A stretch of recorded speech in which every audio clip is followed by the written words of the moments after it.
pleasant good morning to you, our viewer. This is a breakfast show that comes to your screen every morning from Monday to Saturday, where we bring you nothing but the best of what is happening around, the best of current affairs, health, sports, documentaries. We analyze a lot of things on this program. And of course, I am your host, Prudence Chota, for this morning. We sincerely apologize for starting the program slightly late, but we hope to have a fruitful deliberation for the next, I think, 1 hour, 40 minutes, if I'm not mistaken, because this is a program where we bring you important discussions that also involve you, our viewer, to make your contribution towards the topics of discussion that we bring to your set. And of course, Friday, we discuss nothing but the best of what is happening in the business world, because this is a business segment where we analyze what is happening in the country, what are the business opportunities that we have, and of course, a lot of important things. But always, I say when I come on this program, I'm not alone. I am co-hosted by a beautiful lady who's going to introduce herself. Beautiful lady, good morning and welcome to the program. Good morning, Prudence. How are you? Fine, thank you. How are you? I'm good. Though, you know, the weather has changed. Yeah, the time we're coming, yeah, suddenly. So, yeah. But like my colleague said, Prudence Chota, Fridays we always look at the business world. I am your co-host, Miriam Kaimba.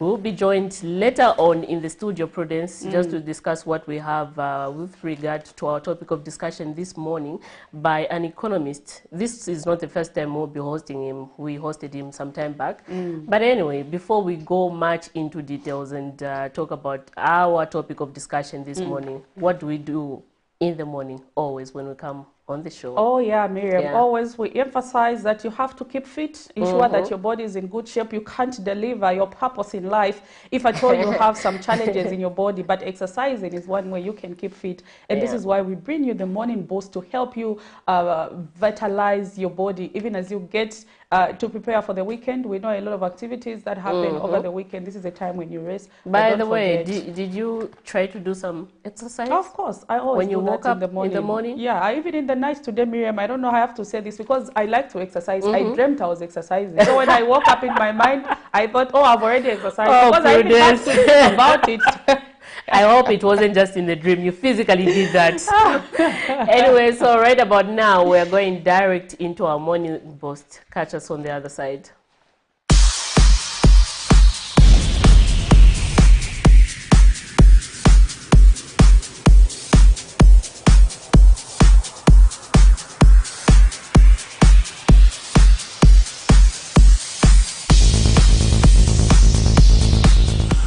Good morning, Camnet viewers, and welcome to Morning Boost. I'm so glad that you've tuned in.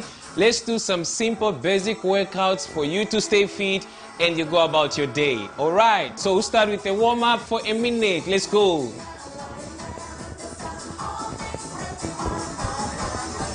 That's 1 minute warm-up to warm up your body. Relax your muscles. Let's bounce. Let's go.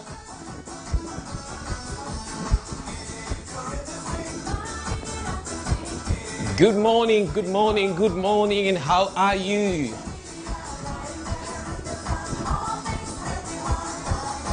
It's good. So it's gonna be a 1 minute warm-up.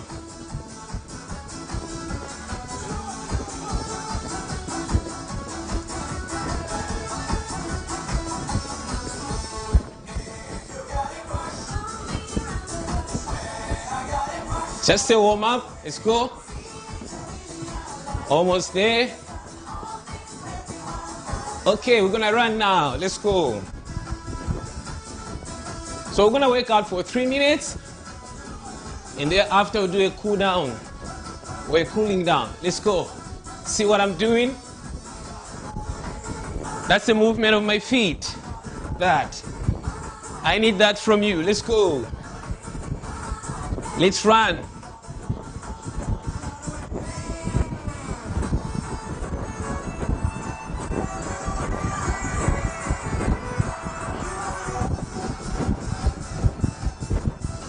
Let's go. Very basic today. Keep going. And 4, 3, 2, match now. Okay, that was your first workout. Let's go to the next one. Kicks now. 1. Kick and let the blood circulate on your legs. Let's go. 3 minutes workout. After that, you do a cool down. Kick. Let's go. Kick. Bring it to the knee now. Knee high. Squeeze the tummy when you do that. Let's go. Squeeze here. Go. Squeeze here. That's the part I'm working on. Let's go. Easy. Back to running now. Let's go. You need this every morning. Let's go.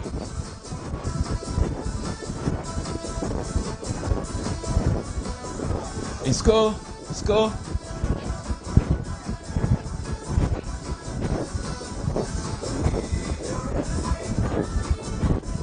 Go. And kick now. Kick, side kick. This side. Back. This side. Kick.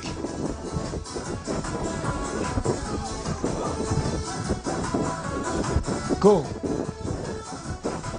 Lift your leg high and kick. Go. Go. Go. And that's all you need every morning.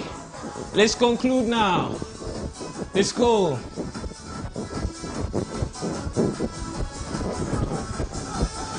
And let's run.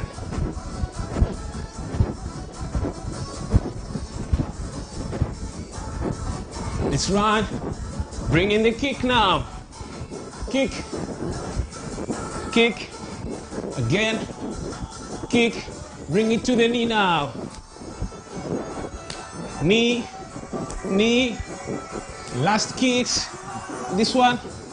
And this one. This one. Let's go. And marching. Very simple what you've done today. Looks like you have not done anything. And yet it's able to work out. Let's march. Let's go. You're almost there. It's almost 5 minutes of a workout. So thank you so much for tuning in. Basic workouts in there today. And have a blessed day. And I'm signing out. My name is Isaac Matsa.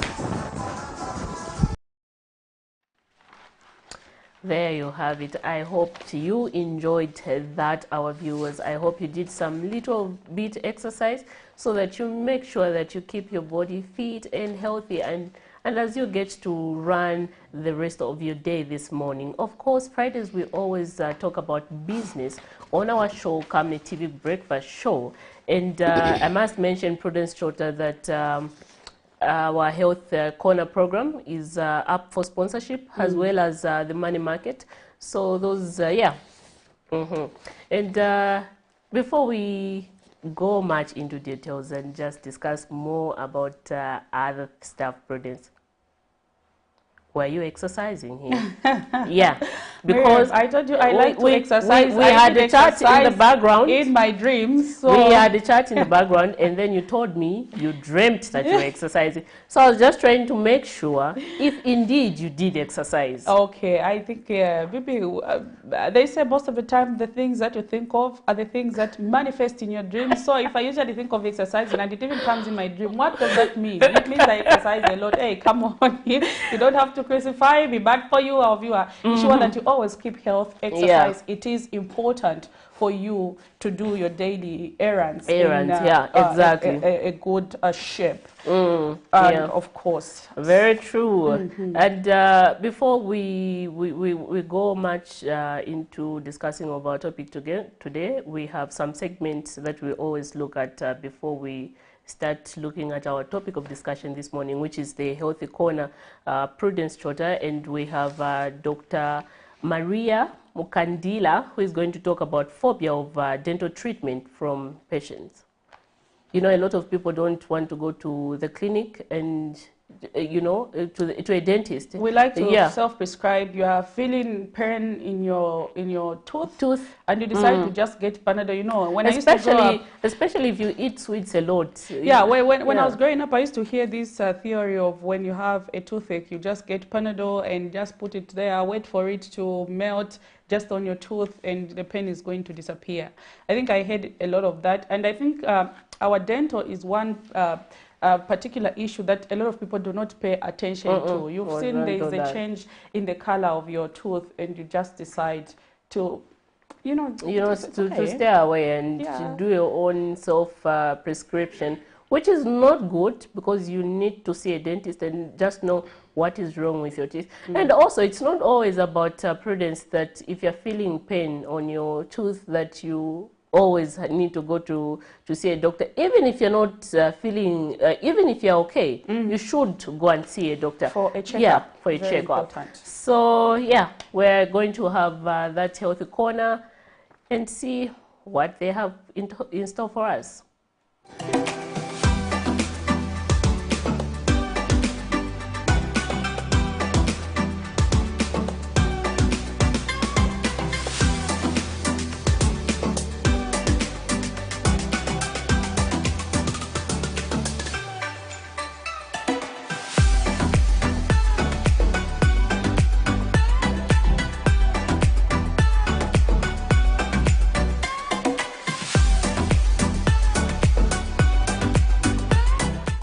Good morning, everyone. This is Dr. Marie Mukandila. I'm yet here again to bring to you another interesting topic, and that is phobia. Phobia to see a dentist, or phobia to visit any clinic or health. So what I would like to say is that previously we talked to you about oral ulcers, when to see your dentist, or when to seek for help when you have ulcers in the mouth. But today I'm bringing an interesting topic which I believe community out there and people out there, even the viewers out there, they need to be aware of it. We've got a very big challenge, especially when it's come to the dental fraternity on its own, when it's come to our patients. Most of our patients have got phobia. You know, I think it's because of so many myths that is out there in the community. Because in the community, there's so many things that happened. You find that someone will tell you, I've come to have my tooth treatment, but I'm scared. I don't want even to be injected, I'm scared. You'll be shocked. You ask, okay, why are you scared? The response you get is that I'm scared because I was told if I remove the tooth, I'll die. Or my neighbor died after removing a tooth. I'm here to bring awareness that there is no such thing. There is no such thing that if you come for your dental treatment, then it means you are going to die. No. I'm emphasizing again, there is no such thing. All those myths people talk about in rural areas, in communities, it does not happen. To have your oral checkup or your cavity removed or any treatment you're going to have when you go to a dentist, it doesn't mean that after the treatment you're going to collapse and you die. No. For one to come to a dental clinic or any other hospital where they offer dental services, you are coming to people who have been trained, people who know what they are doing. So we encourage patients out there not to have a phobia. For a child, I understand, because children have got a phobia to injection. Once they just see that injection, they will cry, they will scream, they don't even want you to touch them. But that does not mean that after your treatment of your tooth, then something wrong is going to happen to you. No, it is not true and it will not happen. When we talk about how has COVID affected us as as a dental fraternity everywhere, as you may all know that we do not have social distance. Because I mean, I work in the mouth, so I would not stand 1 meter and then my patient is that side, then I will do my work. It's not possible. Meaning that we've got very higher risk of contacting the same COVID. But because of everything around us, at least we've got things that we are using. We can put on our shield. We can go ahead and do some procedures. We can put on our PEP equipment and we can go on and do the procedures. But the only thing that we encourage our patients is that they should not be scared. I know fear is there. Fear of the unknown. You don't know how that tooth will come out, or you don't know if the tooth will come out. But when you come to a hospital, you are guaranteed that your treatment will be given to you. And the phobia should at least come out. And we expect our patient, when they come, for them to know that it's just a normal routine checkup.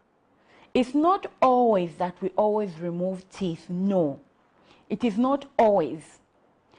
There are so many treatments that we offer in dentistry. It is not only removing teeth. I will emphasize, no. The only problem that we have is that a patient will come to you, the tooth is already worn out, and they want to save it. But how are you going to do it? That's why we are encouraging everyone. Once you notice you've got a small cavity on your tooth, you need to visit any nearest clinic. The tooth can be saved. We can do a restoration filling on that tooth. We can save the tooth. We can even do a root canal treatment on that tooth. We can save your tooth. Usually extraction is our last treatment, whereby we've noticed that there's nothing we can do on this particular tooth. It needs to come out. Then that's when we remove. But mostly we need to treat it stage by stage. So our patient out there, our communities out there, they all need to be sensitized on oral health awareness, oral health diseases. There are so many diseases that happen in the mouth. I cannot explain everything today.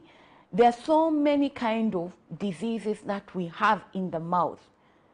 But for one to prevent all those diseases, you need to visit your nearest clinic. A health practitioner is supposed to explain to you what you're supposed to do. That phobia we have is because of myths we are hearing from our neighbors, our grandparents. They're just myths. They're not real.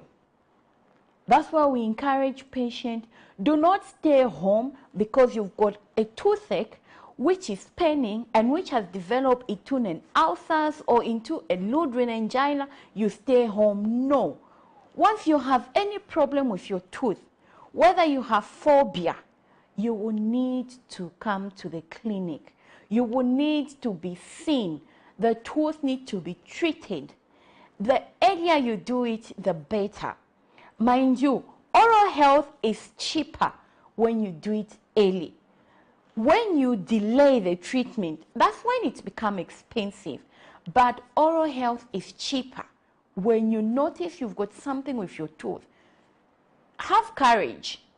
Just walk to the hospital and have it checked. You'll be surprised that actually maybe you have just pockets.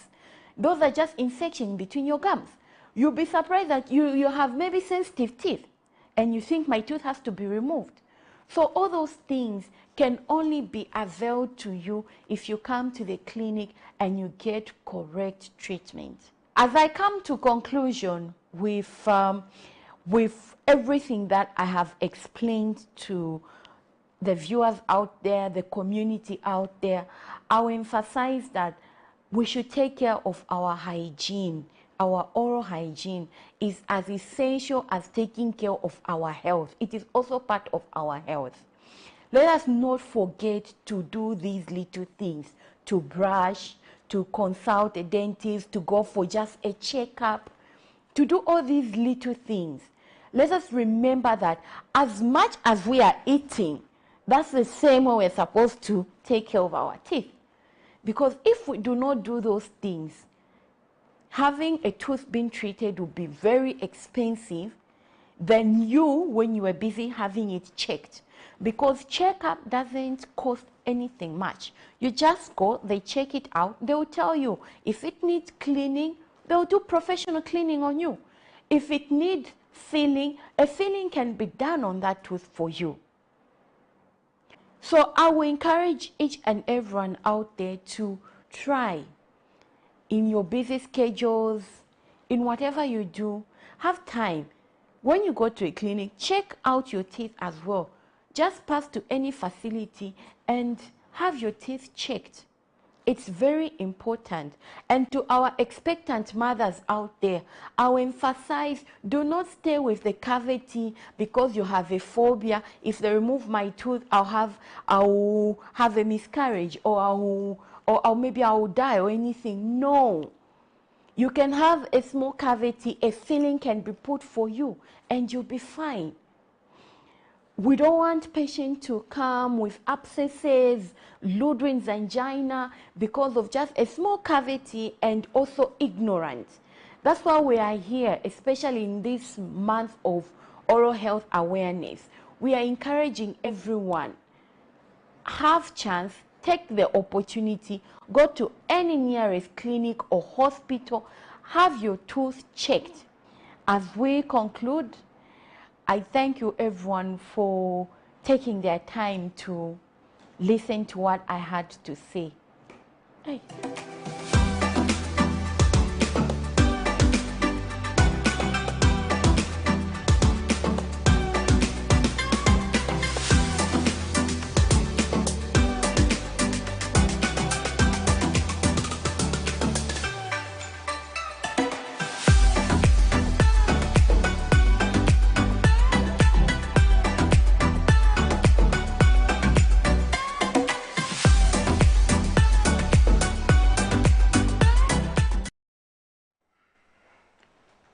Dr. Marie Mukandila, she is a dental surgeon, and she was talking about oral health hygiene. I hope you have learned a lot with regards to that topic. I think she's mentioned a lot of important things that we ignore, Miriam, most of the time in life, until you wait for the situation to get worse. And then now you are required to pay a lot of money, because of the phobia you had for you to go to a dentist and be treated. So, you know, she also highlighted a lot of myths that are surrounding these things. One example she cited was of pregnant women. They think when they go to a dentist and then have one of their teeth removed, they will have a miscarriage. And, you know, these are some of the myths which have continued to go on, but anyway, Prudence, we don't want to see that. So like she said, please remove the phobia. Go for treatment. This is good for you. If you feel, she says, the same way you eat every day, it's the same way you need to take care of your teeth. And then this is the Oral Month awareness. So it's important that we visit a clinic, you see a dentist, so that you get to know exactly what's wrong with your teeth. It's very important. There's nothing that is more irritating than having a toothache or having a swollen gum. And you know, when growing up, I would see one of my relatives would be like, you know, and then you just put like a Panadol and just do like this, you know.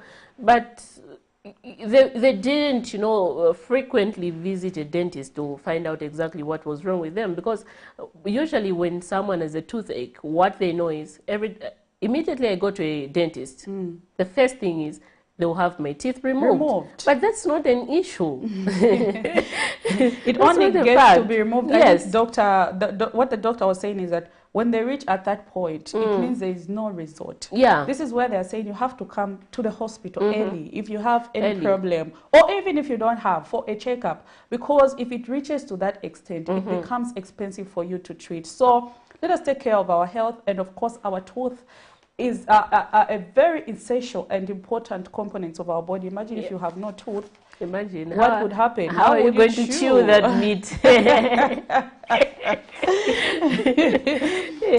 So let's always ensure that we have our tooth checked out by health professionals in order to ensure that our daily activities do not get affected. There's nothing that is more irritating than having a toothache, because you can't eat, you can't be productive, you can't do anything. All your focus will be on the pain. So in order to ease that, let's visit the clinics and see the dentist on a regular basis. Yeah, very Even important. right about now, Miriam, we are going to look at the money market. I always emphasize when I come to this show on Friday to say it is always important to know how is it that our local currency is faring against other major convertibles, so that for those who are doing business, you know that if I want to purchase a car today online and of course other things, you would know what is it that our kwacha is doing against other major convertibles.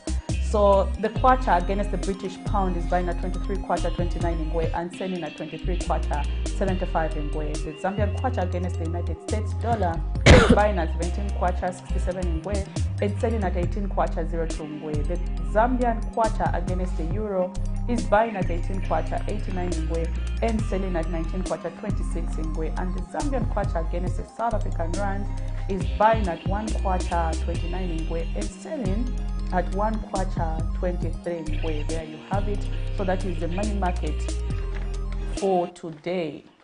And of course, we've seen how the Zambian kwacha is performing against the United States dollar. If you are thinking of buying things outside and that are being sold in dollars, you have seen how the kwacha it's very important is you know how the kwacha is trading against the dollar. Yeah, as you get to do that business transaction of yours. Yes, of course. And we mentioned earlier, my colleague did mention to say the money market segment is equally equally up for grab for sponsorship to the sponsors, the banks. Let's get to interact. Let's get to create relations. You can sponsor the money market segment on the breakfast show.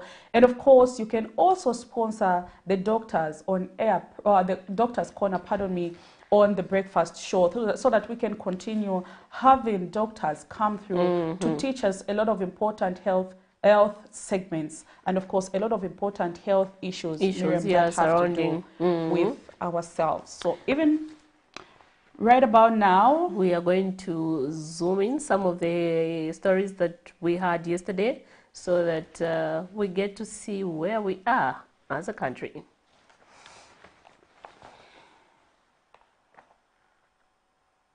The reported shortage of medicines in some health facilities has continued to attract public scrutiny, with some stakeholders alleging that the United Party for National Development administration has failed to live up to its campaign promises. Thursday, Zambia's Republican President Hakainde Hichilema visited the Ministry of Health headquarters in Lusaka to understand the reasons behind the shortage of drugs which are essential to humans. After 2 hours of a closed-door meeting with officials at the Ministry of Health, the President addressed the media and has attributed the shortage of medicines to a number of issues which he says some have been sorted while others need interrogations. The good news is that talking to the provincial medical officers, they are all confirming, they've confirmed that, and they have purchases when those purchases are needed to close a gap. That could be temporary. What do I mean? A particular drug type is not available from the floors at the center. Remember, we are organizing the center as well, and with the new leadership. I'm very pleased with the interaction we had with the new leadership at SAMSA. What used to be medical is now available, and then the purchase can take place as and when the particular drug line or type is not available from the central zone. The President also says the former Patriotic Front administration caused a mess in various sectors which his government is trying to solve. There are legal issues in the health sector as they are in different ministries, different sectors. There are legal issues. We all know that the country was not run well. We know that. We must accept that. Instead of fighting this fact, we must accept and start from there. So there are legal issues of maybe amounts that were owed to suppliers in the past. There are legacy issues in the fuel, you know, isn't it? I'm just grabbing a little bit, crossing over, of unpaid bills. What we're doing is unblocking these legacy issues, but at the same time making sure that going forward we don't create new inefficiencies in the way we run. And President Hichilema, when asked about why there is a delay in the recruitment of health workers, the president was quick to mention that his administration has been undertaking audit in whole health facilities to appreciate their needs so as to understand which areas need health workers. Looked at the issues at hand and made sure that we don't continue with the recruitment process without dealing with issues that may result in maybe misapplication or misallocation of the medical staff as required on the ground. So again, we spend time to look at what's on the ground, what health facilities are on the ground, what do they need most. The president has since assured the country that he will continue to visit all line ministries, adding that his job is not to sit in his office but serve the Zambian people. Prudence Chota, reporting for Camnet TV News. There you have it. That was one of the clips that we had in our main news yesterday, where the president was just airing concerns with regard to the shortage of medicine, Prudence Chota, in government hospitals. Yeah, the president, you know what is interesting? The president paid a prompt visit to the Ministry of Health, because I'm sure he's been seeing what is happening or what is being reported around by different platforms, social media platforms, different media institutions. So he took it upon himself to say, let me visit this ministry so that I try to appreciate or understand what is it that is really happening. So it's not that people were even expecting him. It was a prompt visit, and he sat down with a lot of he sat down with officials from the Ministry of Health, including district officials from different districts. He did mention to the fact that they had a Zoom meeting and a lot was discussed, and also he mentioned the fact that a lot of there were issues that were raised. Some have been sorted out, but some will need further interrogation for them to be sorted out. Like the recruitment of 11,000 teachers, where we saw that there were some illegal activities happening in terms of health workers being recruited. So this is a concern. Yeah, but of course today the advert on the recruitment of teachers is in the paper. The president did mention to the fact that it should be out today. He specifically mentioned today. So for those who wish to apply, you can look out for, I don't know, a daily tabloid today. I'm not really sure. I didn't check this morning if I thought the advert is there. But it should be, because the president did mention to the fact that it will be out today. Then when he was asked about the delay, he alluded to the fact that, you know, you have to audit all health facilities to appreciate what is it that they need. You know, you can't just start recruiting people and sending them in health facilities without even realizing what is it that these health facilities need. Exactly. So during this period, the prolonged period, they've been auditing all health facilities to try and understand how many nurses does this health facility need, how many doctors does you this know, health facility need. Prudence, many a times that we have seen stories being aired on television saying there's this hospital in this rural area, in this village, with only maybe one medical personnel, two medical personnel. Yes, that's why the president was saying they were auditing these health facilities so that they can appreciate the challenges and you know what solution to provide. You can't just recruit people and send them where you don't know how many number is needed. But of course, we've got quite a number of health facilities in the country, so I'm sure it is a process for you to finish auditing those. So the president attributed that as a reason why there has been a delay. But of course, you know, there's always drama that comes up. We did see Kasonda Mwenda, who's the president for a political party, yesterday petitioned the president over the same issue of shortage of medicine. We are going to play this clip so that you understand what is it that we are talking about. Zambia's national health care package indicates that the government is mandated to provide free of charge basic health care services at primary health care level. This is in effort to reducing the burden of accessing medicines which are essential to ensuring good health for citizens. The quality of healthcare in Zambia has often been questioned by stakeholders in the health sector, due to continued reports on the lack of essential medicines in various hospitals across the country. This is the case of a patient from Chonga district who recently narrated to Camnet News that he resorted to using herbs for an illness. Nzena dwala po kutinga potunda paja kuchosa mitunda zilizochoka red kuti zili mixed na blood. So mine naenda clinic kupimisa nanuza to matenda ya dwala ni aso but pinaenda kuja mkwala sina pesa ati ziliko nango nembega chabla tiwende ugule mkwala. And mkwala wenze very too much very expensive so that yakutero kuti nkokwani sandrama sina kwanise kugula buno bwi. Naenda natenga kwa mkwala ya msanga but no sinina ashua kutika pena vinapola kwa msanga kai sunga pime si vinapite kulabu kuti uziotuka mwampaso uzapola rusuna pola. The continued trend in various health facilities across the country has irked economic freedom fighters President Mr. Kasonde Mwenda, who has called on President Hakainde Hichilema to declare the lack of medicine in most health facilities a matter of emergency. Mr. Mwenda was speaking to Camnet News after delivering the petition letter to State House on Thursday. We've just come from State House where we have delivered a letter where we are advising the President to evoke and declare a health emergency as it is contained in the Emergency Powers Act, Chapter 108 of the laws of Zambia, that will enable this government to procure medicine quickly and save the lives of Zambians that are dying out there, because these people are losing lives who will not get back their lives. And as economic freedom fighters, lives are supreme. We have advised him to declare a health emergency through evocation of the presidential emergency powers as contained in the Emergency Powers Act, Chapter 108 of the laws of Zambia. He further asked that the state process should offer legal immunity to allow for immediate procurement. And the law guides that in Section 3, Clause 1, that whenever an emergency proclamation is enforced, the President may, by statutory instrument, make such regulations as appear to him to be necessary or expedient for securing the public safety, the defense of the Republic, for maintenance of public order,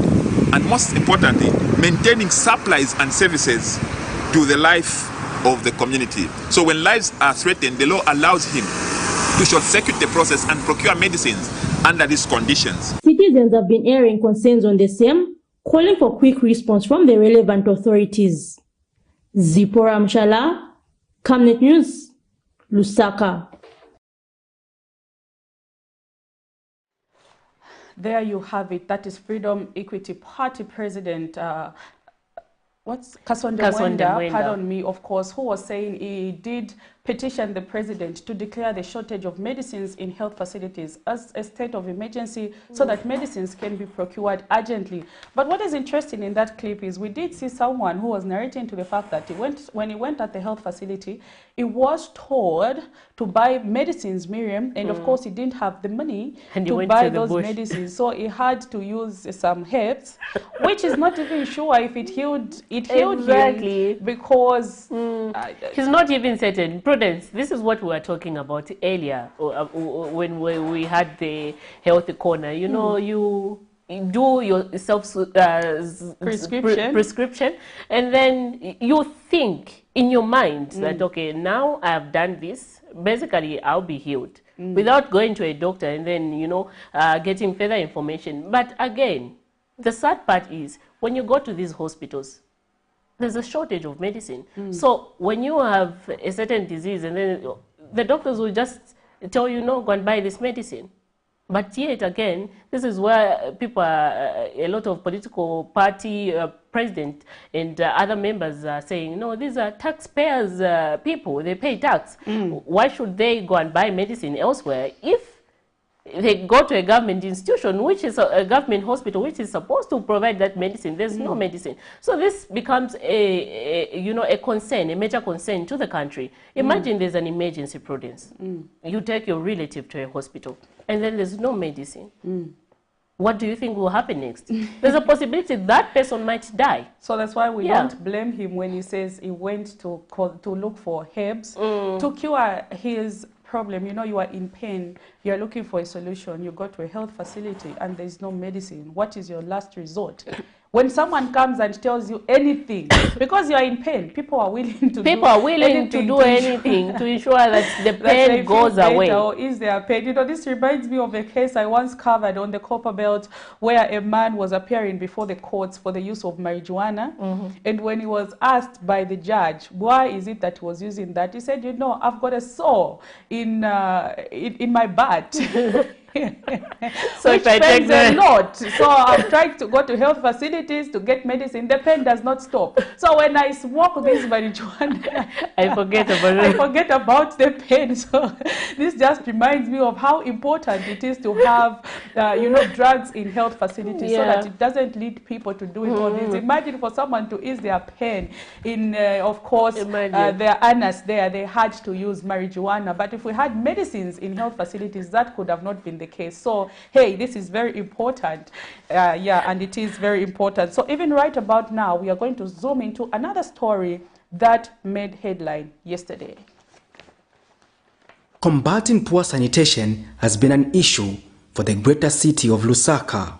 This has been the situation here. Sewage spill on the road along Independence Avenue, right at the Lusaka Civic Center. According to the people who operate in this locality, this has been going on for many days. The drainage system, which is expected to carry rainwater, has become a sewerage carrying wastewater, thus compromising sanitation.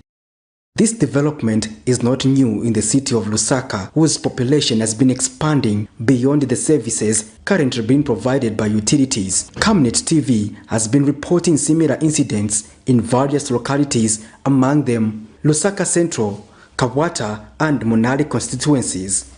The smell is something the people are failing to cope with, and taxi drivers and those with businesses here are questioning the viability of the Lusaka Water Supply and Sanitation Company and the Lusaka City Council.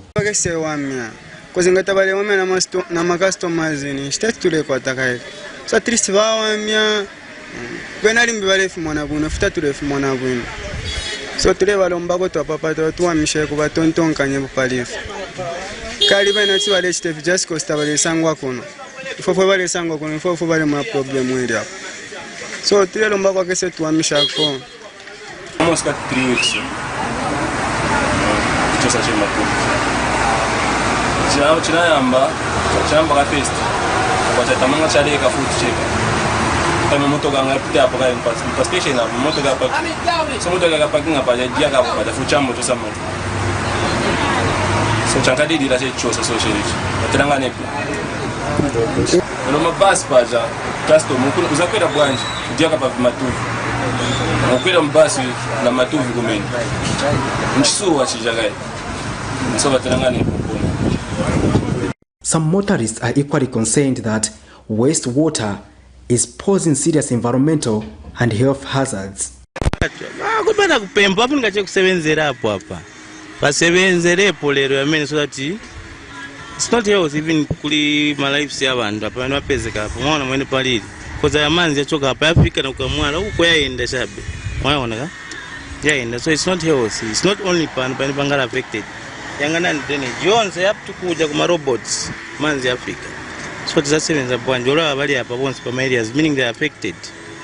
Era pan Pacific Center ndepene palili ba kanso so afungulika konzera.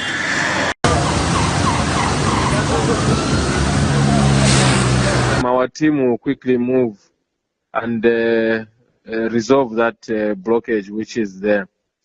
And I think the most important thing is to get the complaint, and then once we get the complaint, we raise a job card, and on the basis of a job card, that's when we dispatch a team to go and work on that.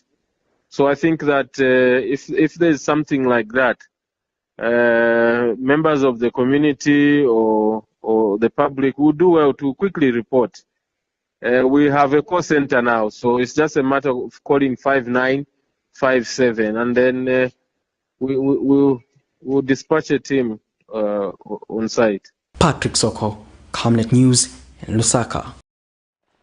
There you have it, a matter of public health concern where we've seen sewer at the Lusaka City Council bus stop, just right at the bus stop. is flowing and it's going through to the road and of course to the drainage medium. And what has been happening is when passengers want to get on a bus, because you find that that's the only bus stop which is there, so the buses are being forced to stop there, and passengers are now stepping in that sewer water and entering the buses. A health hazard. Yeah, it is. And of course, and I love the other fact that one of the sources there, a concerned resident, said, we don't need to plead with this relevant authority. It is their duty to do that. And one thing that is saddening, that incident is happening right in front of the Lusaka City Council premises. And I'm sure they have seen that. They have, because that problem has been existing for quite some time. This is now where we need people to act on certain things, even without without being for people to complain. To react towards something. So it becomes a concern when you see relevant authority not taking action on certain issues like this one, which is poses a health risk to the public. So it's a sad situation, Prudence. Yeah, it is a sad situation. So even right about now, our topic of discussion this morning is we are looking at whether the 11.1 billion kwacha that the government released for February 2021 has been prudently utilized. As you can see, there is a shortage of medicines in health facilities. But if you calculate how much the Ministry of Health was accorded in January and February, we are seeing that it's over 850 million kwacha, but we have this shortage. So the question is, are these resources being prudently utilized in each sector that they are going to? Because we speak to this, maybe the health sector is not the only institution that is facing these challenges. What of others? They already have these resources. Have they been prudently utilized? So for you, the viewer who's out there, what is your view with regards to this topic of discussion? This will be next on the program. So even right about now, we are going to take a short break and we will be back on the other side. Stay tuned. It's a wonderful day to celebrate life with a beautiful smile. Another year has gone by. The future looks bright. Keep all your worries aside. It's your day. I wanna sing joyful songs,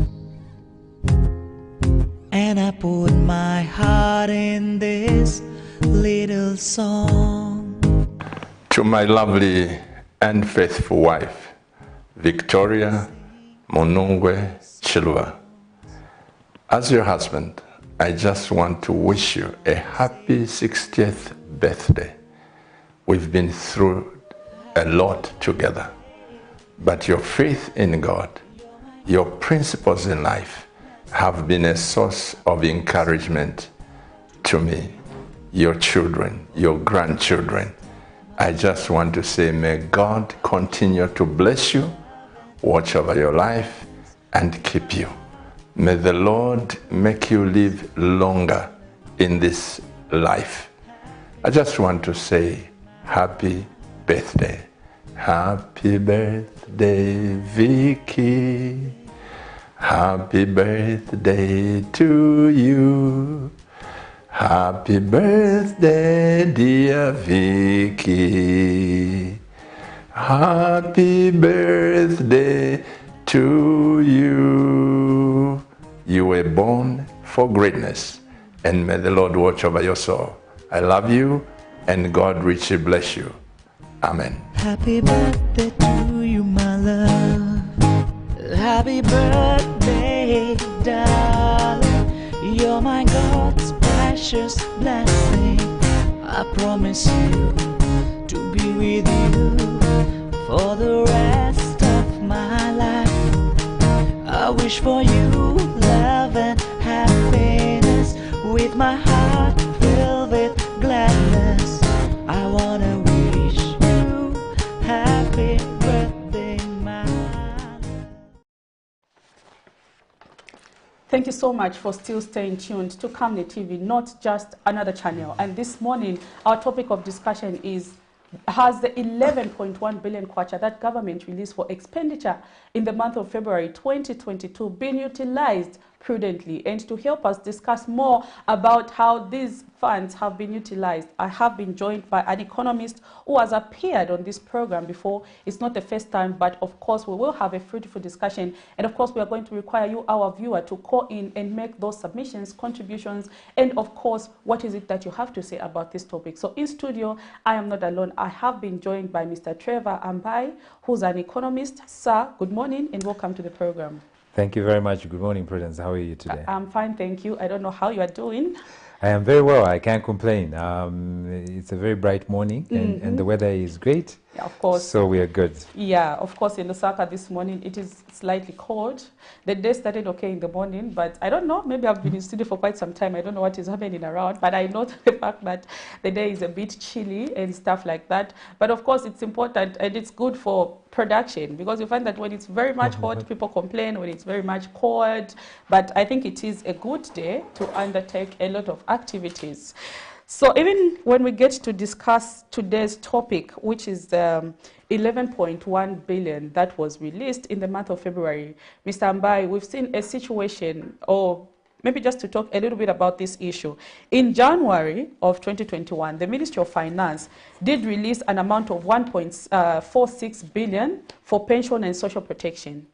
Among those resources that were released, 217 million was allocated for the purchase of drugs and medical supplies.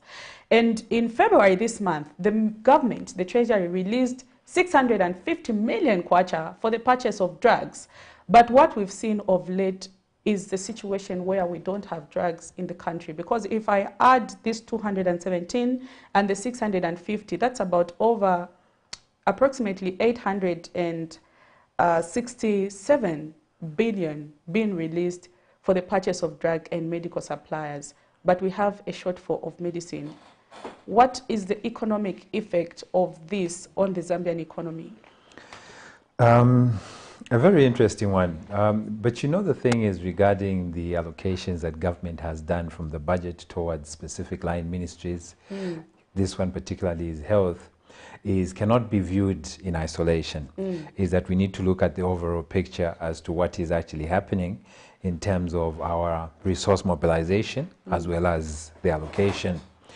But firstly is that if you're looking at the 2022 budget, what you do find is that there was $3.3 billion that was allocated towards purchase of drugs. If you're looking at this $3.3 billion of allocation from the 2022 budget, is that you find that on average, government should be releasing around 275 million kwacha every month towards purchase of drugs. So in essence, what you do see from the allocations that we have got between the 2 months is that they've already exceeded that budget allocation.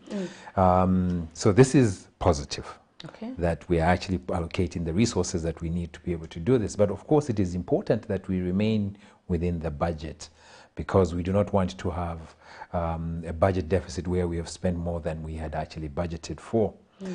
The second aspect comes in terms of implementation. Obviously, I would not be able to speak to this. In terms of implementation, is that if this allocation has been made, you expect that our medical facilities, our health facilities, would have the drugs that they need because the allocations have been made. There are a number of questions that come into play. The first one is, when we did make the budget, was the amount that was allocated sufficient to be able to buy all the drugs that we need? Okay. And that is the first thing. The second aspect, obviously, is in terms of the allocation that we did, how much time do they require to be able to actually procure all the drugs, meeting all the procurement processes that are required to be met, and ensuring that we have the quality drugs that we do need to be able to be then distributed to all the medical facilities that we have in the country. And you know that this has been 2 months. I'm not sure how long this procurement process takes, where these drugs are coming from, and how long it takes for the drugs to come and then be distributed to these facilities. And I think that is the case. But from a budgetary perspective, is that we have seen that government has met its obligation in having to be able to provide the funds that are necessary for the country to buy the drugs that are required. I know the Ministry of Health is a very important component of our economy, because this is the sector that deals with life like directly deals with life. But if we have a shortage of medicines in these health facilities, what effect will that have on our economy? So obviously you know the issue around the country, that in terms of deficiencies, we've got a number of shortfalls in a number of areas. It starts with your health facilities. There was an issue that obviously we didn't have sufficient health facilities. There are a lot of areas and districts for where people have to walk very long hours to get to a health facility. Also, there are facilities that are understaffed, that they do not have the medical personnel to be able to man them, and as well as the fact, obviously, with the shortfalls in drugs. This obviously, as a country, is that it's going to affect your productivity, because people will spend more time having to deal with their health issues when they do actually go to a health facility, because they do not find the facilities that they require, and this is a very expensive thing.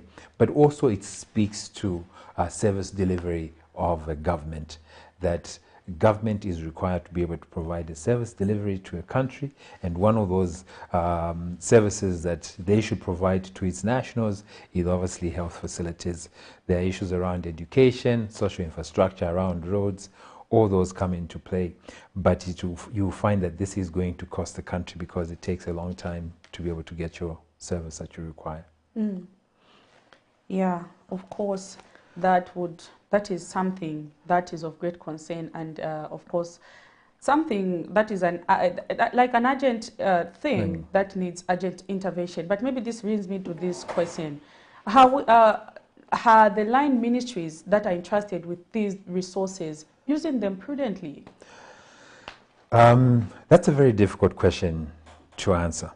Firstly, in terms of measuring how line ministries are using the resources that they've been allocated to them, is that we obviously have to look at what programs they are required to implement, what is the budget allocation, and how that budget allocation has been disbursed, and then we can measure what they have done in terms of meeting these programs.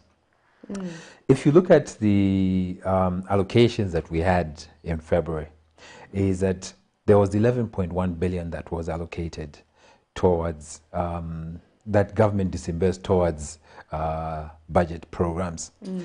Of this amount, is that 6.2 billion was taxes, that the revenue they generated from taxes.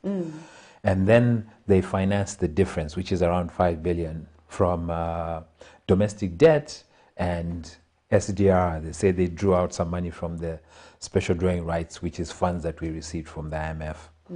Now, the first thing that you do see is that over the 11.1 billion that they're talking about, is that it's already in a deficit. Is that if you look at the budget for 2022, our budget is 173 billion. That 173 billion then immediately tells you that the average that they must be disbursing on a monthly basis is 14.5 billion. They only disbursed 11.1 billion. So they've got a 20% deficit in terms of the allocation. This is coming from the resources that they're receiving. The second thing that is a bit unfortunate regarding this disbursement is that they have mentioned that 5 billion is domestic debt. The domestic debt, unfortunately, is what you do find is that it looks like the trajectory that they have taken is that government also raised 6 billion kwacha from the domestic market, which is treasury bills and bonds. Okay. Now, if you look at that allocation again of the 11.1, you find that they've taken 3 billion to pay for wages, salaries and wages for public service workers. They've taken another 3.2 billion to pay for domestic debt. So we are borrowing 6 billion and 3 billion we are paying back again to repay the loan. I was even coming to that. That is something that is very interesting. But then they have also put 3.2 billion kwacha, which is towards programs and operations, which is where the service delivery comes, which is what you want to be able to determine whether the line ministries are actually performing in this area. So that, I think, you cannot measure immediately. You would have to wait for a while before you're able to determine to what extent the resources have actually been used for the specific purposes that they've been allocated for in the line ministries, because it takes a bit of time before the programs actually come into play. But this is the very interesting aspect. The side aspect that I do see here is that, unfortunately, government is borrowing around 6 billion kwacha every year from the domestic market. If you're looking at the 2022 budget, they had projected that they were only going to borrow 2 billion, which is 24 billion in total, $2 billion on a monthly basis. But what you have seen is that even the allocation that they had put as having to borrow from, I think, international sector, is that they're now borrowing it locally. And this is going to translate to around $4 billion by the end of the year, which will then wipe out our entire capital market, which is then crowding out the private sector in terms of borrowing to invest into the market. That's, I don't know. I don't know what to say. I don't know. That's puzzling to see that. So does it mean the government, the new administration, is not living up to its budget in such a case? Because I know you've mentioned that what they were budgeting of having to borrow and how much is being borrowed is different. So can you say the new government is not living up to its budget? So in essence, they're meeting the budget requirement, which is they were supposed to be raising this 6 billion kwacha on a monthly basis from debt finance. But in the budget, they had proposed that they will take 33%, which is 2 billion, is going to be generated from the domestic market, which is treasury bills and bonds. The other 4 billion, they were going to raise this from international external forces, external capital market. But what I do see is, obviously, at the moment as a country, we are unable to raise external debt because of our debt position. We have defaulted on our repayment of our loans, so we do not have the credibility to go into the capital market, on the external market, to borrow any money. And as a result, government has to look to the domestic market to raise this money. So, and that is the reason why they're doing this. So in terms of the money they're raising, they're still meeting their budget requirement because they're raising that money. The sad aspect is that this money that is being raised from the domestic market is then crowding out the private sector. And what you will find is that the private sector has got no money to invest into the economy, and thus you find that our GDP is not going to be growing. We've had this same challenge since 2015. Where there has been no liquidity in the market for the private sector to be able to borrow because the funds were being borrowed by government. This one, where they're actually having to raise the entire $4 billion that they are looking for to finance the budget from the domestic market, gets us into a worse position than we were before, because the proportion of amount that they're borrowing is a lot higher than before, which means there will be a lot less money for the private sector to be able to borrow and put into the economy. Wow.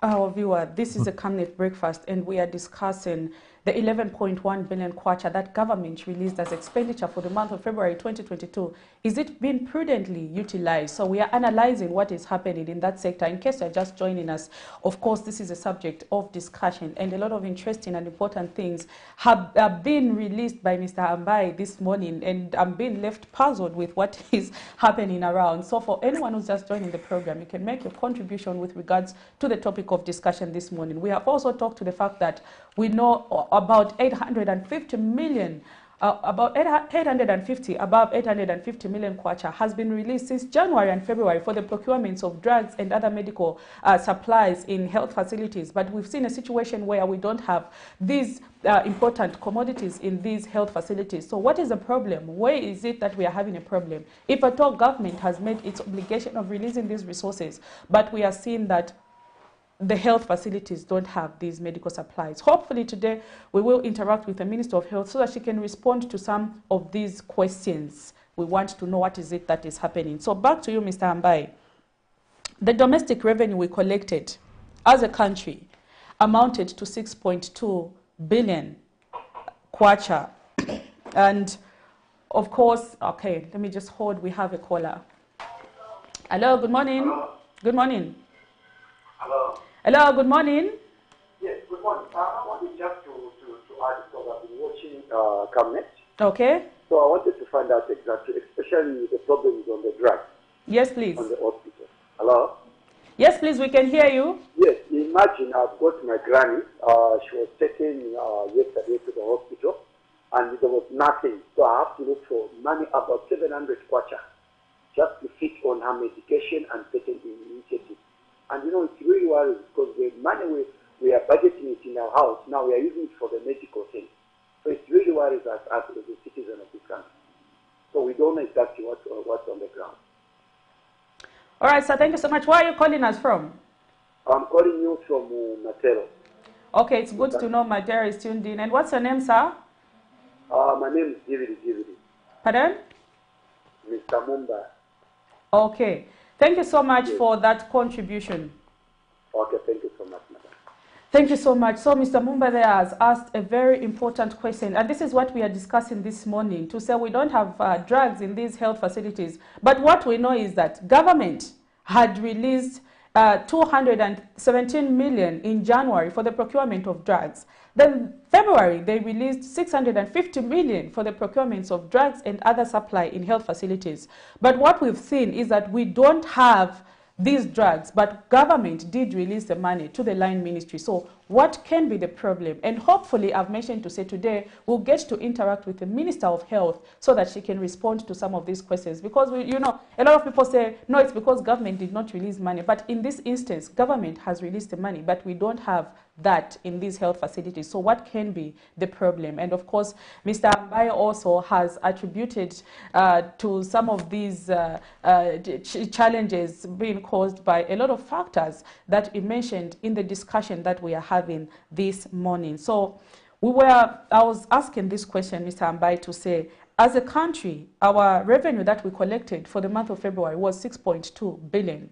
But what government released was 11.1 billion, meaning about 4.9 billion kwacha came from the money that we were given by the international, the IMF, that is the International Monetary Fund. This just gives me a thought. If we were not given these resources by the IMF, or if we didn't borrow these resources by the IMF, what could have happened as a country? Are we raising enough revenue to table our own challenges, or to solve a lot of happenings in our economy? Interesting question. So there's something that I didn't understand with the numbers that were released by the Ministry of Finance in terms of how they are financing this. Yes, you have mentioned that 4.9 billion is the difference between what they raised and what they actually borrowed to be able to meet that budget.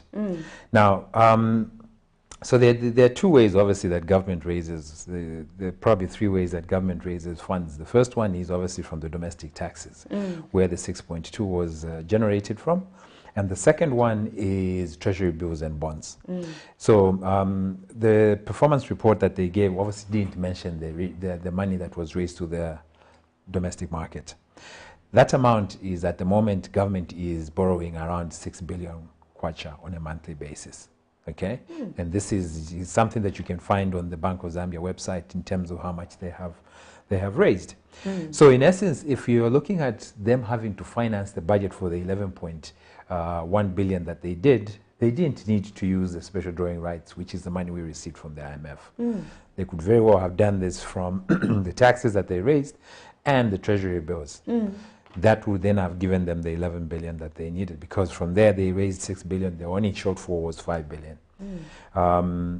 But in essence, yes. So to answer your question, if we had not received the IMF, is that government was still going to be able to find these resources from having to issue out treasury bills and bonds. The unfortunate thing is that it's obviously a very expensive way to finance the budget, because treasury bills are not cheap. It is one of, yes, they're called risk-free interest rate, but it's still not cheap. It's around 15 to 18%. I'm sure someone who's watching is wondering, what are treasury bills? So treasury bills are bonds that are issued by the government. The Bank of Zambia. Bank of Zambia. This is a financial instrument where you and me or anybody else can buy as a way of government having to borrow from the public. So government borrows money from the public by issuing out this bond. Say, you buy this bond, you give us the money, we use the money, and then we'll pay you back. With and interest. In return, we'll give you this interest. Okay. So you can, when we're talking about treasury bills, those are the short-term ones, which start with whether you are doing a 30-day one or a 90-day one or a 270-day or 300. These are short; they are less than 1 year, 365 days. Okay, these are treasury bills. Okay. When we talk about bonds, then they become a bit longer. They do 2 years, 3 years, 5 years, 7 years, 10 years, and 15 years. Okay, let me cut you so that we don't lose our viewer there. We've got a caller. Okay. Hello, good morning. Good morning. How are you? Fine, thank you. How are you? Fine, thank you. Please tell us your name and where you're calling us from. My contribution, my name is Elias, calling you from Mkushi. Oh, it's good to know Mkushi is watching. Yes. Yeah, I'm a bit worried because I don't know if I got the information correct. Yes, please. From the economist who said the total budget for the drugs for the whole year from the budget was 3-point-something billion, which he was saying per month it was coming to 2-point-something. So now, according to what you have, to what government has released, it has gone up to 8-point-something billion. So my worry is there is no drugs in the hospitals, and already they have accumulated so much money, and we don't have the drugs. And when you subtract that money which they have released within the 2 months from the same amount which they have budgeted for, it's worrisome now. It's a concern that will not even reach even July or August. The total amount of the budget which they released from the Minister of Finance gave to Minister of Health will be exhausted, and you have a challenge to finish our year. Thank you so much, sir, for that contribution. So Mr. Elias from Mukushi, Mr. Ambai has raised a very important question, of course, maybe that you have to respond to. Okay. Yes, I see where his concern is, to the fact that, yes, we have got a 3.3 billion budget allocation towards drugs. And in the these first 2 months of January and February, we have allocated more than 800 million kwacha towards this. Which is about the amount that you can give in a period of 4 months. Yes, but you must appreciate that there's... So what I would think is that there's a challenge in terms of drugs being... There are not drugs in the hospitals.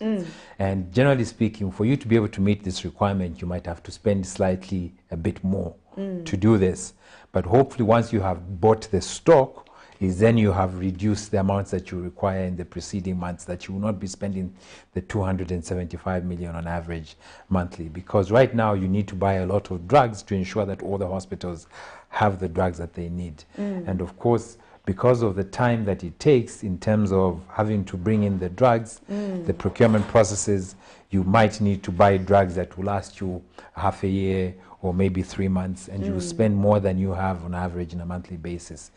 The key issue is that once we have made this allocation, at what point do we get to a position where the drugs are actually available in the hospitals? And I think that is the question that we must be asking the Ministry of Health as to when the drugs will actually be in the hospital, if this allocation has been made by government to buy the drugs. Mr. Elias from Mukushi, I hope that concern has been responded to by Mr. Ambai. He's mentioned something very important to say, you know, you can even budget in advance. Why you buy a lot of stock so that you just keep releasing it When that month comes, you release stock. When that month comes, you release stock. Maybe that's why government released that amount of money to the Ministry of Health. But the question still stands is, why don't we have drugs? So the Ministry of Health today is likely to hold a meeting with the media, and hopefully we can get a response to that today from the Minister of Health herself. So maybe just stay tuned to Camnet TV. We will bring you some of the highlights of the meeting and what is it that the Minister is going to say with regards to this particular topic of discussion. But maybe before Mr. Elias called, okay, I think we still have another caller, the topic of discussion this morning. Good morning. Good morning, how are you? Fine, thank you. How are you? Fine. Please tell us your name and where you're calling us from. Oh, my name is Mary, and I'm calling from Lusaka. Thank you so much to know Lusaka is tuned in. Please go ahead with your question or contribution. Yeah, I think it's a contribution. I'm happy that you have brought up this program, that people can voice out the needs that we are seeing at the clinics and hospitals. I imagine one of my relatives was sick and was found with COVID, and she wasn't given all the medicines that were needed, but was told to go and buy. And now the situation was so bad, this person was very sick and then was told to buy medicine. So what was going to happen is that person died because she didn't have money to buy the medicine.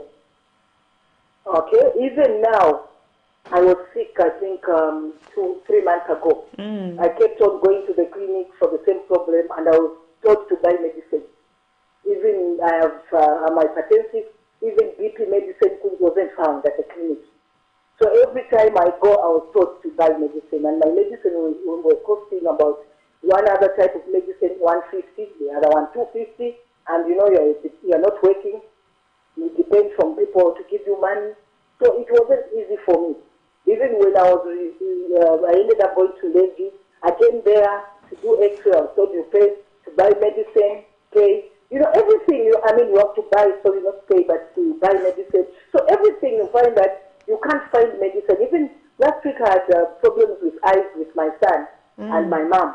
The three of us were told to go and buy medicine. There was no medicine. So what is happening? Even medicine for eyes, there's nothing. So I think something has to be done, really. Yes, that's my contribution. Thank you. Thank you so much, Madam, for that contribution.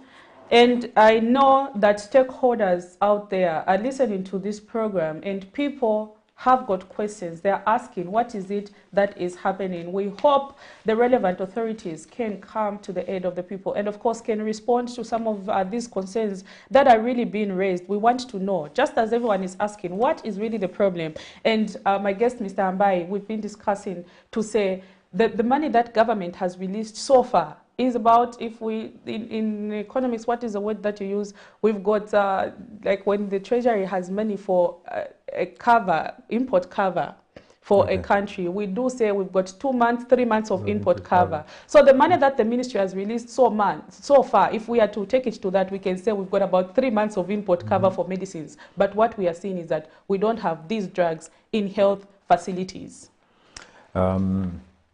I totally agree with you. I mean, it's very unfortunate that we are in this position.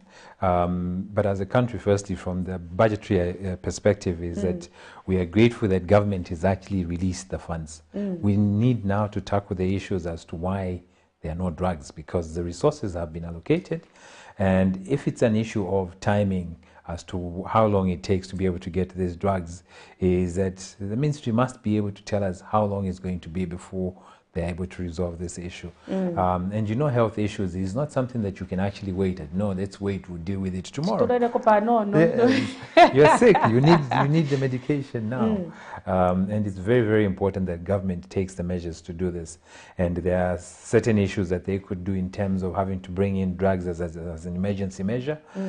We cannot continue to do this. I mean, there are ways to be able to deal with this. Because if you really look at the people that are suffering with this, this is an issue that we should be asking DMMU, which is the Disaster Management Unit, to be able to look at the issue that we have got a crisis in terms of drug availability in the country. Can we take up emergency measures to be able to get the drugs in? And I think that is a consideration that they should be looking at. We can't just say, no, we have released the funds, we're still importing the drugs, and then it's going to take another 2 months before we get them in. This has been a long-standing problem. It's been a long-standing problem. Mr. Ambai, the Minister of Health, when she was addressing Parliament over the same issue, I think probably this week, she did mention to the fact that we saw a situation where the Ministry of Health, the procurement section was hunted because of the happenings. I think we saw the incidents where the police visited the Ministry of Health and they started, going through certain files and things. So she did mention to the fact that the procurement department was haunted for that particular period until some issues are sorted. So she alluded that to maybe being the reason why we have this shortage of medicine. Do you think that was the best decision to do when it comes to health matters, where you hunt the department that deals in the procurement of medicines? Obviously, it is very important for us to be accountable and to be able to have the governance structures that ensure that our resources are safe. And it is important that for the minister, yes, she needs to sort out the issues around accountability and the following of processes and procedures to do this. But if they have to remove the staff that were actually doing the procurement and that the staff was found wanting, they should still have put in measures to be able to have the operations to run. Is that you can subcontract somebody else to be able to run this for the purposes of having to ensure that the drugs are still being bought while you're dealing with the investigative issues that you're having to deal with. But you cannot shut down the unit, because this is like you going to the hospital. If somebody stole the drugs in the hospital, you don't shut the hospital because we are investigating, because the patients are still there, which is the essence that if you do, that person is removed, but you find an alternative way to ensure that the hospital will still run, even if you have to subcontract somebody else to come and run it while you're having to deal with these issues. Yes, you will incur extra expenses, but this service will be available. Interesting. All right. Before maybe we got that caller, we were discussing the we were discussing the treasury bills. Of course, you were saying something about the treasury bills having to finance the resources. I did ask a question to say, from the domestic revenue that we raised as a country, we raised about 6.2 billion kwacha. But what government released for the month of February was 11.1 billion, meaning the 4.9 billion, which was a deficit, came from the IMF, the money that government got from the IMF. So the question was, do you think this was the right thing to do with regards to raising resources? And you are mentioning you were explaining that the government could have maybe used the treasury bills to do that. But I asked a question to say, what are treasury bills? Okay. So like I was explaining again, treasury bills are financial instruments that government issues out for the purpose of having to borrow money from the public.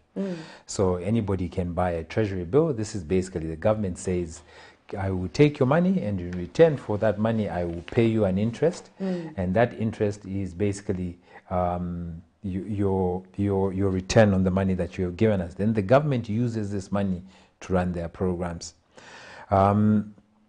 So it is the same basic principle that you do have when you go to the bank and you want to put in your savings account, or you want to put into a fixed deposit. Is the same principle that government uses, is that you go to the bank, you go and give the bank your money to put in your savings account, and the bank then says we'll give you a 5% interest return on this.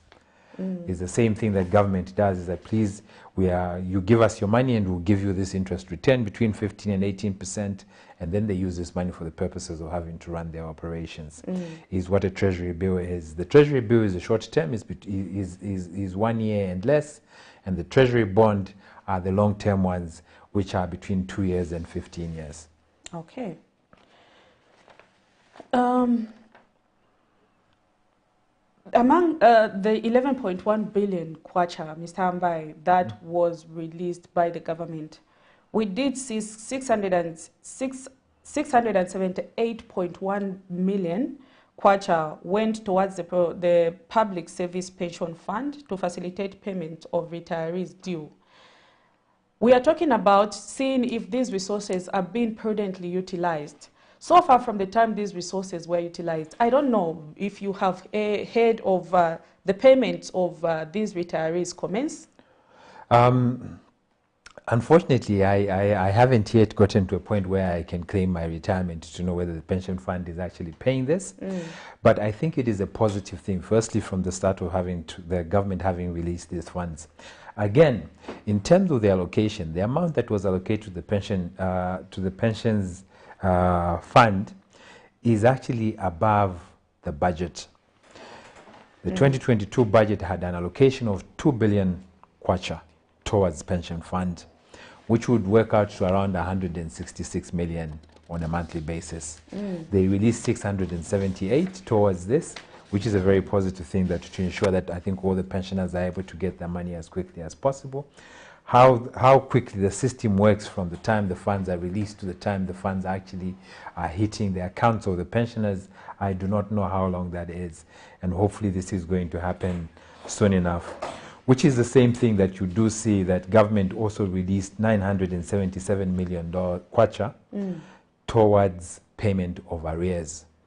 And you know arrears is the funds, the goods and services that government has taken and they have not paid these entrepreneurs who have supplied the goods. There are two things that are positive about this, is that having to release those funds also creates liquidity in the market, because then the entrepreneurs can get money to put back into their business. And again, this was also above allocation of what the budget says. 2022 budget has a 3.1 billion allocation towards clearing of arrears, which is basically just around 250 million kwacha every month. And they released 970, which is 3 months allocation, is a positive thing. Whether this is, how long this is going to continue towards the end of the year, we have to wait and see. But also, they also paid fewer arrears of 150 million. And you know that we had, the last time we were looking at this, they were talking about the 477 million kwacha arrears in fewer payments. So I think they were positive. But from the allocation that we had and the resources that we generated, you see that we had 20% deficit shortfall. So there are also a couple of areas that did not receive as much allocation as they should have been.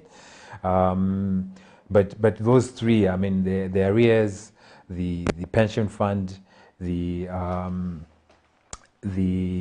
FISIP as well, and of course the health in terms of drugs, all of them got above allocation, which is positive that they are speaking to having to support these things. But every other sector is that they didn't have sufficient, they were allocated less than what they should have been getting according to the budget. Okay, so in the 11.1 billion kwacha that was released for the month of February for expenditure in the country, we are seeing 1.7 billion was released for transfers and subsidies. This brings me to this question. We did see the Ministry of Finance at first mention the fact that they are removing subsidies from fuel so that the country can finance itself. But what we are seeing is subsidies are still costing the country about 1.7 billion kwacha. What is your comment with regards to that in an economy where Zambia is struggling? I know the fact that government is still saying the electricity is being subsidized. So I'm kind of thinking, what commodities do we have that government is currently subsidizing for us as a country to have about 1.7 billion being used for transfers and subsidies? Okay, so there are two sides to this. The 1.7 is, so some of those funds go to the line ministries, and the funds that are allocated to line ministries are considered as grants. Okay. So that is the first part of that 1.7. The second part, which is speaking to subsidies, is yes, we have removed subsidies on fuel, and of course we have removed the subsidies on electricity. But there are also other areas where we are still providing subsidies. FISIP is a subsidy because we are providing free fertilizer to farmers.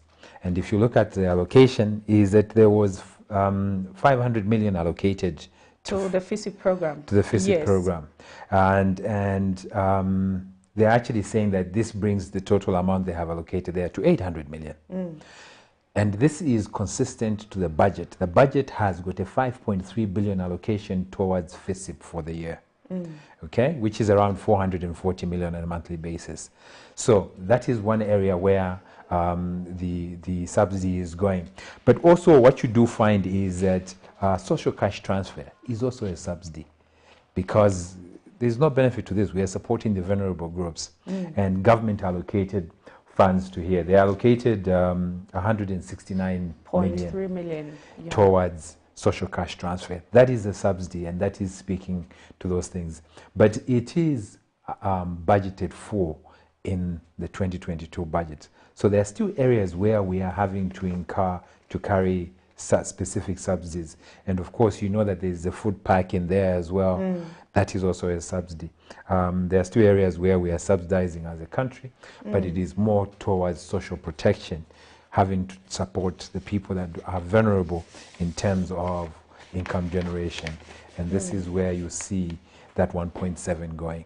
But it is also part of the resources that has been given to line ministries as grants for their work. Okay.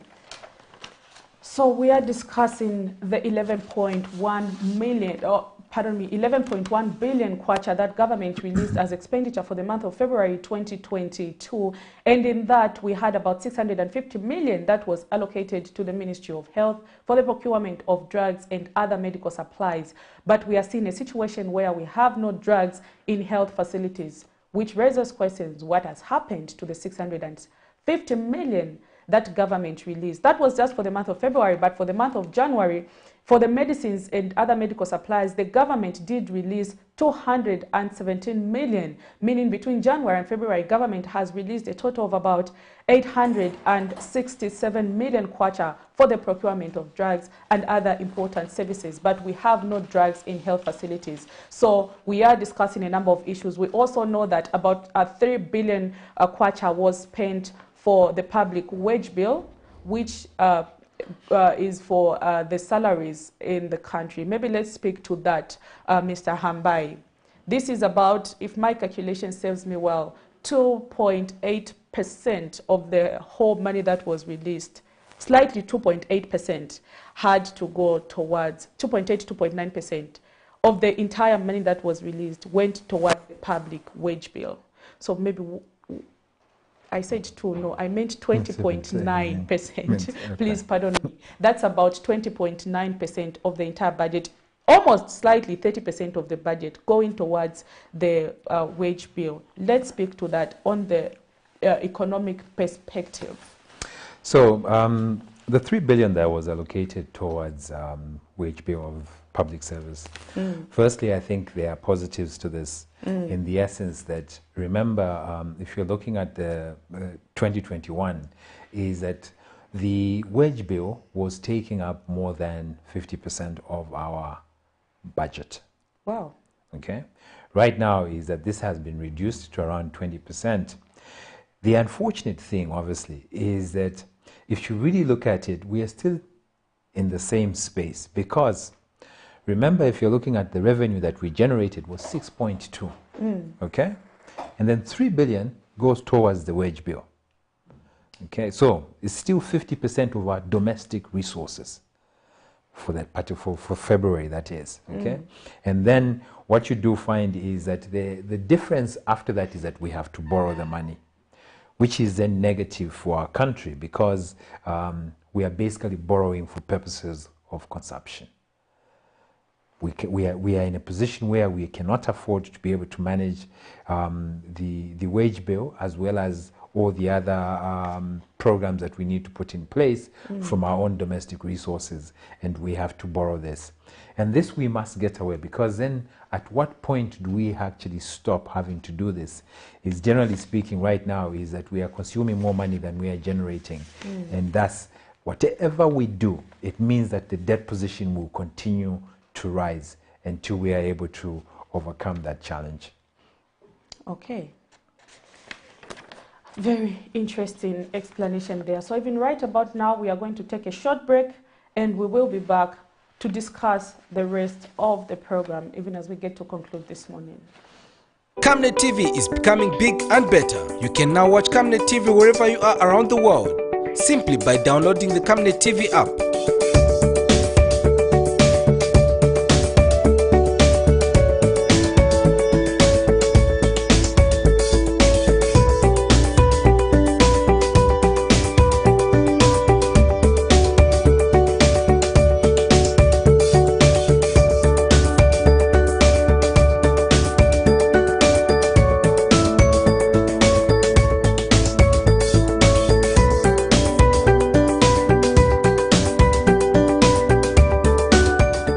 Camnet TV app, you only use less bundles. Camnet TV, not just another channel.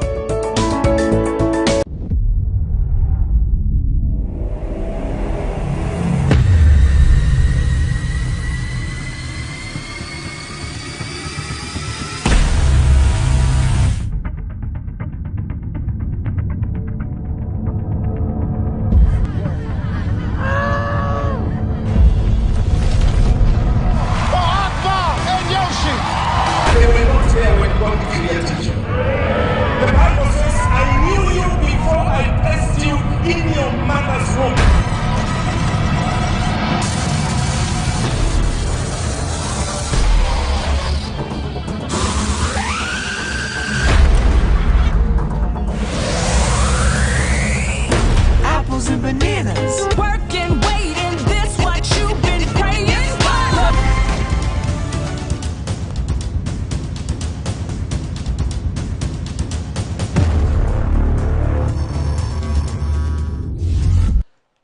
Thank you so much for still staying tuned to Camnet TV, not just another channel. And this morning, we are discussing 11.1 billion kwacha that was released for as expenditure for the month of February 2022 by the Ministry of Finance to finance everything that is happening in our economy. And we know for a fact that from these resources, 650 million was allocated for the procurement of drugs and other essential and other commodities that have to be used in these health facilities. And of course, we know that government also released about 67 million kwacha for hospital operations. And then we also I've spoken to the fact that we don't have medicines in health facilities, and the question that we are asking this morning is if government released all that amount of money, including the January release, which was about 217 million kwacha, which now brings us to over 80 million kwacha released to the Ministry of Health for the procurements of drugs, and yet we have a shortage. So we were discussing that earlier in the program with my guest, Mr. Trevor Ambai, who's an economist, and of course, we've spoken to those facts. But maybe just to conclude our discussion this morning, Mr. Ambai, we've seen that from this budget that government released, about 3.2 billion kwacha went towards the servicing of our debt, of which most of it is multilateral debt. You know, one thing that clicks to my mind, I remember when we had a discussion with a Minister of Finance, Dr. Situmbe Komsokotwani. He mentioned the fact that the reason why we are seeing our kwacha appreciate, by then I think the kwacha was trending at 16, is the fact that we are currently not servicing any debt. The very moment we'll finish a discussion with the creditors and we begin to service our debt, we are likely to see the kwacha even depreciate more because our dollar will now be flowing out. So when I was looking at this and seeing that 3.2 billion has been paid as debt from multilateral creditors, it popped a lot of questions in my brain because the minister said we are not servicing any debt, but government was prompted to pay this to multilateral lenders. What is it that we are seeing here? And looking at this and the amount of money that we raised, this is also about 30% of the total revenue that was released. What does this mean for our economy? Very interesting, and I totally agree with your observation.